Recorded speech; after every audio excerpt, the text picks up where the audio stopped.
बॉसच्या घरामध्ये nomination task झालेला आहे, पण या आठवड्यात नॉमिनेशन पासून वाचवण्यासाठी डीपीने किती स्ट्रॅटेजीज प्लॅन केल्या, स्वतःला वाचवण्यासाठी किती त्याने दुसऱ्यांना खाली पाडले, याच्याबद्दल अरबाज इकडे निकीला सांगतोय. तर गॅलरी एरियामध्ये धनंजय आणि अंकिता देखील नॉमिनेशन टास्क बद्दलच बोलतायत की मी स्वतःला कसं वाचवलं. चला तर बघूयात हे यांचं काय डिस्कशन आहे.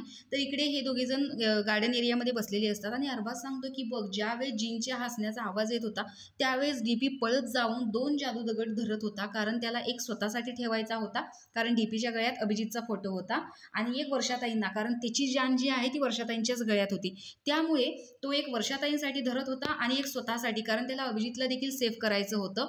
तर असं इकडे अरबाज सांगताना निकी देखील त्याला ॲग्री करते, कारण प्रत्येक वेळेस त्याची जान जी आहे अभिजितची ती सुद्धा डीपीच्या गळ्यात होती आणि नाही माहिती की अभिजितला तो का वाचवत होता. तर इकडे धनंजय अंकिताला सांगतो की मी पहिल्या फेरीमध्ये कोणाशी डील केलीच नाही, कारण मला माहिती होतं मला जाऊन 2 दगड पकडायचे आहेत, एक माझ्यासाठी आणि एक वर्षाताईंसाठी, कारण मला नॉमिनेट व्हायचं नव्हतं.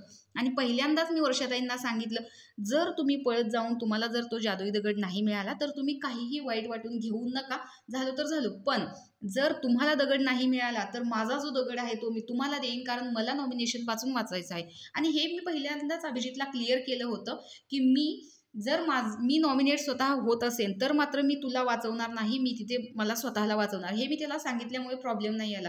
तर इकडे अरबाज सांगतो की पहिल्या 3 फेऱ्यामध्ये त्याने हेच केलं, स्वतः दगड धरला, अभिजितला सेव्ह केलं, पण स्वतः नॉमिनेट होतोय वर्षाताईंकडून हे कळल्यावर त्याने स्वतःची जागा वर्षाताईंना दिली आणि स्वतः नॉमिनेट होण्यापासून वाचला. तर इकडे अरबाज म्हणत असतो की जर असं केलं असतं की मी पहिल्यांदा तुला आणि पॅडीदादांना जर जागा दिली असती तर आपण हा खेळ पलटवू शकलो असतो, कारण वर्षाताईंना तर मी पहिल्यांदाच नॉमिनेट केलेलं होतं आणि नंतर मी जे 2 दगड धरणार होतो ते मी तुला आणि पॅडीदादांनाच देणार होतो, पण डीपीच्या ह्या वागण्यामुळे ना माझा खेळ पलटला. तर खरंच नॉमिनेशन टास्क मध्ये डीपीने स्वतः तिथे दगडाजवळ पोहोचून सुद्धा स्वतःला सेव्ह करण्यासाठी अभिजितला नॉमिनेट केलेलं होतं. तर डीपीचा हा गेम तुम्हाला आवडला की नाही हे कमेंट बॉक्समध्ये नक्की सांगा. अशाच बिग बॉसच्या नवनवीन अपडेट्स पाहण्यासाठी आपल्या चॅनलला सबस्क्राईब करा. तोपर्यंत बाय.